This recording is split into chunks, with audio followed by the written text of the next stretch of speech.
With JJK over now, let's take a look at what Sukuna's curse technique actually is, and what that means for what was happening in this scene. So let's talk about it, but spoilers beware. But before we dive in today, I want to give a big shout out to Ghost Toast for helping to inspire this video. And y'all feel free to pause and read his full comment here, where he basically details what he thinks Sukuna's curse technique originally was, and that it was slashes with fire imbued into them, and then how Sukuna used binding vows to like split those things up into Cleave, Dismantle, and the fire arrow, etc., right? Showcasing his mastery of using binding vows and improving his jujutsu that way.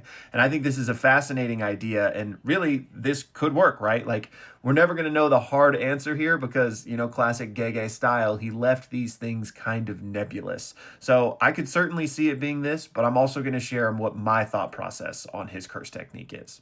All right, so in my opinion, Sukuna's curse technique is the ancient kitchen. You know, malevolent kitchen memes aside, this translation happened because it is an accurate representation of that original Japanese. It's just a more ancient version, which makes sense because he's from the Heian era, right? So yeah, malevolent kitchen, actually kind of true. And I think it fits with everything we know about him because Gege always described him as his love for eating, right? His love for just consuming and doing whatever he wants. He talks about food a lot. You know, the reason he made that connection with Uraume is because they could cook for him. So I think all of those things just fit. And just like, you know, Hikari is this, you know, degenerate gambler and his curse technique revolves around gambling. Higuruma is the lawyer whose curse technique is the courtroom. I think in the same way, this cooking theme is reflected in Sukuna's curse technique. So in my estimation, the original shrine technique had two facets to it, the slashes and the fire, where the slashes represent the preparation stage of cooking and the fire represents the actual cooking process. But from there, I do think Sukuna imposed a lot of binding vows just in the way Ghost Toast was saying that showcased his genius and improved the technique. So I like to think of it in its base form. The shrine technique was just slashes with no differentiator between them. But Sukuna used his genius to say, okay, I'm going to split this out and have the normal slashes that are just dismantle. They're weaker, but I can fling them out at range. But I'm going to impose a binding vow where I have to touch my target to slash them, and that's going to be Cleave. But because I'm using that binding vow, Cleave is going to be much more powerful. And I completely forgot to mention the panel. So not for nothing, Gege uses chef's knives when he's explaining what Cleave and Dismantle do. And then as far as the fire arrow, we know that in its original form, it is very powerful, but it can only target one person and it moves very slowly. So Sukuna didn't have much use for it with his style of combat. So instead of just leaving it in the dust, he again uses his genius in binding vows to make it useful to him.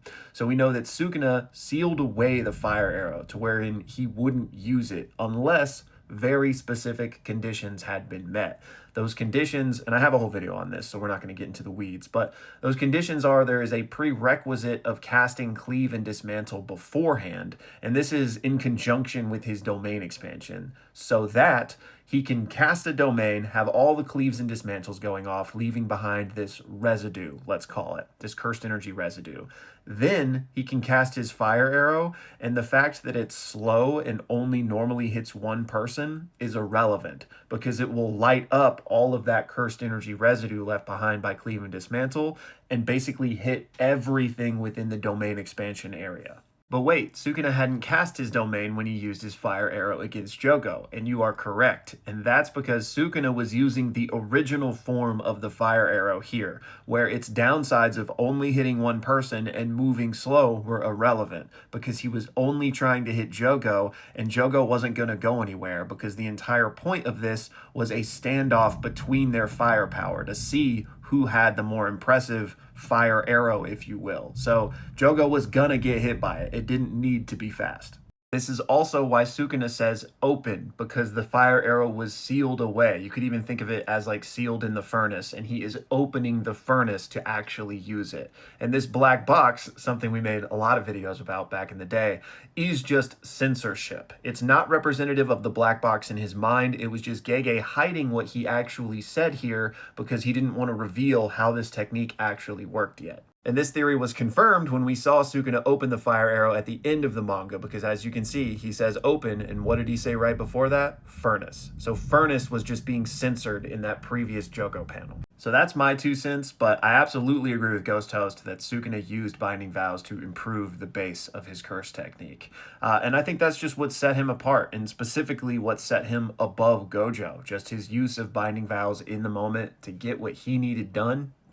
And then while we're on the subject, I also got this question from Blue Eyed King, and thank you so much for the support, man. You know, I hope you can forgive me for the April Fool's joke, but he wants to know how good was Sukuna's use of domain amplification outside of your actual domain clashes, and it was really good. So as you can see here, that's what was happening in this panel at the very start of the fight. Some people thought when we were first reading this that Gojo just turned off Infinity, but no, Sukuna was using domain amp here, and that's what that little like aura around his fist going through it is meant to represent. And then as you can see, he makes physical contact with Gojo. So Sukuna was juggling domain amp, 10 shadows, and shrine throughout this fight, because if you'll recall, you cannot use domain amp and your curse technique at the same time. So this again just points to his genius with jujutsu and the fact that he was juggling all of those things during his battle strategy here. So yeah, this is something we've talked about, or I've talked about in multiple videos when we talk about Gojo versus Sukuna in a vacuum. It's one of the reasons he doesn't need the 10 shadows to beat Gojo, because he has domain amp and domain expansion as ways to get through the limitless.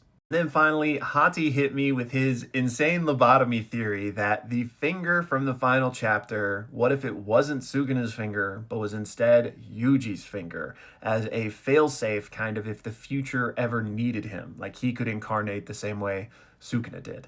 And I do think this is a really cool and creative idea, but I don't think that's Yuji's finger. I think this is definitely Sukuna's finger for a couple of reasons. The first is that earlier in the chapter, we were kind of presented with this question of, oh, what did Yuji do with the final finger? Like, where is it? And then we see at the end of the chapter, oh, this is what he did with it.